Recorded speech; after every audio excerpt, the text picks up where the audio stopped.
Die! Die! Die! The village of Achara was unlike any other place. Snakes lived everywhere in the village. They crawled through compounds, rested under trees, and slept in corners of homes. But nobody killed them. The people believed the snakes were protectors sent by their ancestors. The snakes were sacred. If someone accidentally killed a snake, the whole village would gather for a funeral. They would cry, pray, and bury the snake like a human being. But intentional killing was different. Intentional killing by a stranger was the worst abomination of all. Chike brought Neddy home on a Wednesday afternoon. She came from a different state where people killed snakes without thinking. Chike had spent most of his life in the city studying and working. He barely remembered the old village ways. He forgot to tell Neddy about the snakes. His parents welcomed her with open arms. His mother prepared her best soup with fish and vegetables.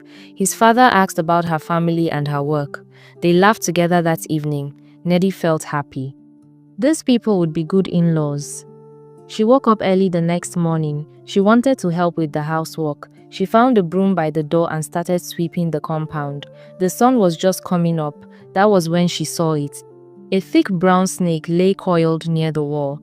Neddy did not hesitate. She saw a machete leaning against the wall. She grabbed it and struck the snake hard. It died instantly.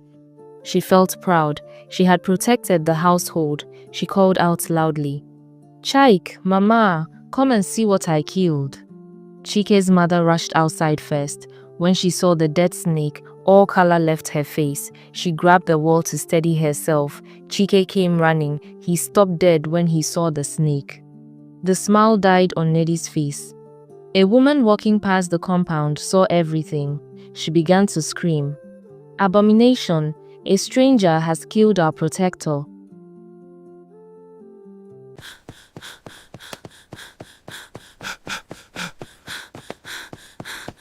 The woman's screams echoed across the village. Within minutes, people began pouring into the compound. They came from their farms, from the markets, from their homes. They all gathered around the dead snake with fear in their eyes. The elders arrived wearing their ceremonial beads and wrappers. They formed a circle around the snake's body. Some of them knelt down to examine it. Others began muttering prayers under their breath. The whole compound fell silent except for the sound of worried whispers. Okonkwo, the oldest man in the village, looked at Neddy with sad eyes. He turned to the other elders and shook his head slowly. They all understood what this meant. A stranger had intentionally killed a sacred snake. This was not an accident. This was the worst form of abomination their laws recognized. Chike tried to explain. He stepped forward with his hands raised, speaking quickly about how Neddy came from far away, how she did not know their customs, how she meant no harm. But the elders barely looked at him. The snake was dead. The stranger held the machete. The case was clear. Okonkwo gave the order. Neddy must be taken into custody immediately. She would be held at the house near the chief priest's compound until they decided what must be done. Chike moved to block their path, but 4 strong villagers grabbed his arms and pulled him back. He struggled against them, but they were too many.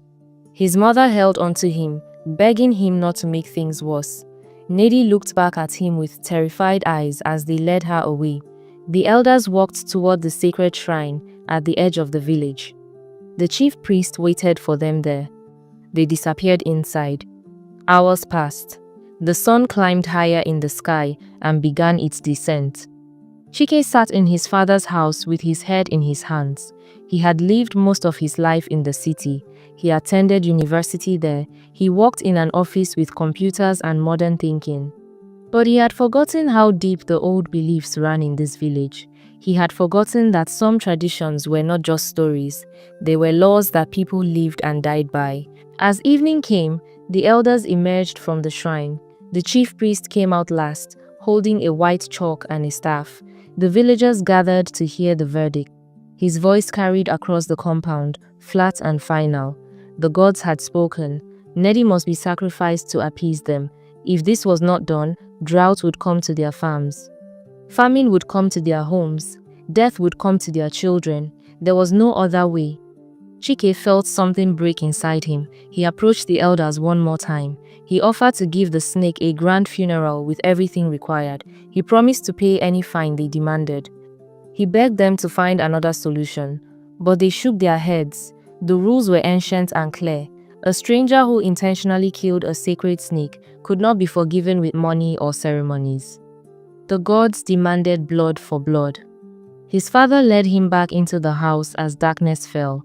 Chike sat alone in his room, staring at the walls. He felt angry at himself for not warning Nedi. He felt angry at the village for holding onto beliefs that made no sense to his modern mind. He felt trapped between two worlds. His parents came to him later that night. His father spoke with a heavy voice, saying that some things were beyond their control. What the gods demanded must be given. His mother wiped tears from her eyes but nodded in agreement. They truly believed there was no other choice. But Chike could not accept it. He thought about calling the police from the city. They could come and stop this. But the nearest police station was 3 hours away on bad roads.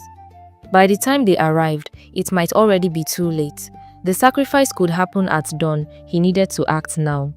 As his parents slept, Chike made his decision. He would not let Nedi die for a mistake born of ignorance. He waited until the village grew quiet. He waited until the moon rose high. Then he slipped out of his father's house and moved through the shadows toward the custody house. 2 guards sat outside the entrance, but exhaustion had won over duty. They slept with their backs against the wall. Chike stepped past them carefully and entered the room. He whispered her name. Nedi woke immediately, her eyes wide with fear and relief. Without words, they understood what needed to happen. They moved quickly and quietly out the back way. They took the small path that led through the cassava farm toward the main road. By the time they reached the road leading to the city, the first hint of dawn was touching the sky. When morning came, the guards woke to find Nedi gone.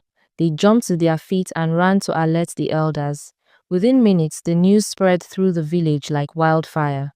The elders rushed to Chike's house with angry faces. They found his parents sitting outside, looking confused and worried. Both Chike and Nedi had disappeared in the night. Chike's father swore he did not know where they went. His mother shook her head repeatedly, saying they had been asleep and heard nothing. The elders searched the house anyway, looking in every room, but found no trace of the young couple. Panic gripped the village. Some villagers shouted in anger, saying the gods would punish them all now. Others grabbed their machetes and formed search parties. They went into the surrounding bush, checking every path, every hiding spot they could think of. They searched until the sun was high overhead. They found nothing.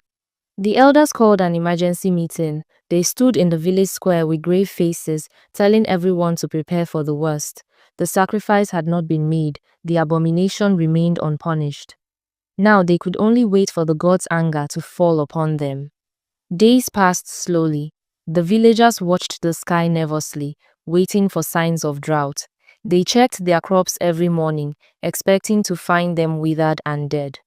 Mothers held their children closer, fearing sickness would come. But nothing happened. Instead, something unexpected occurred. On the 5th day after Nedi's escape, heavy clouds gathered in the sky. Rain fell on Achara for the first time in weeks. It was good rain, steady and soaking, the kind that made crops grow strong. The villagers stood in their doorways, watching the rain with confused faces. More days passed. The crops in the farms grew greener and healthier than they had been in months. The village well that had been running low filled up again. Children played outside without falling sick. Everything seemed fine. Better than fine. The village was flourishing. The elders gathered again, this time with puzzled expressions instead of angry ones. They whispered among themselves, trying to understand what was happening. Why were the gods silent? Why had no punishment come? Elder Okonkwo suggested they consult the chief priest again.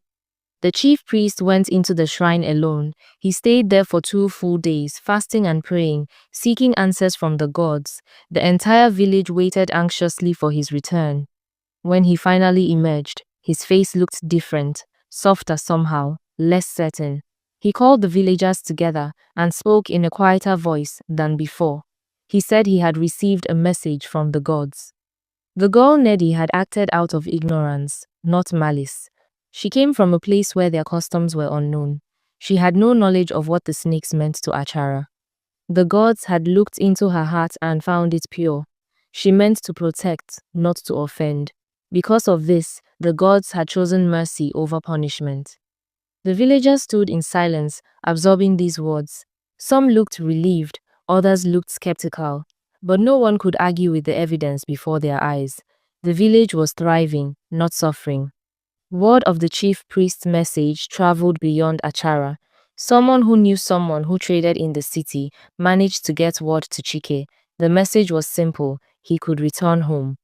He needed to come back and perform cleansing rituals for what had happened, but his life was not in danger. The rituals could include Neddy if she was willing to come. Chike received the message with mixed feelings. Relief washed over him knowing they were safe, but when he told Neddy about returning to the village, her face went pale. She shook her head firmly. She said she would never go back to Achara. The fear she felt in that custody house, waiting to be sacrificed for killing a snake, had marked her deeply. She could not forget it. She would not risk it again.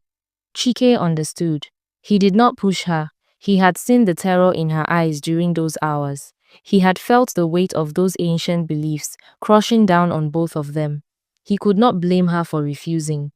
So Chike went back to Achara alone. His parents embraced him with tears in their eyes. The village gathered to watch as the chief priest performed the cleansing rituals. Chike brought a goat for sacrifice. He knelt in the shrine while the priest marked his forehead with white chalk and spoke prayers to appease the ancestors. He poured libations on the ground where the snake had died. The rituals took 3 days. When it was finished, Chike thanked the elders and said goodbye to his parents. He promised to visit them, but he would not be staying. He had made his choice. He returned to the city and found Neddy waiting for him. Together, they traveled to her village in her home state.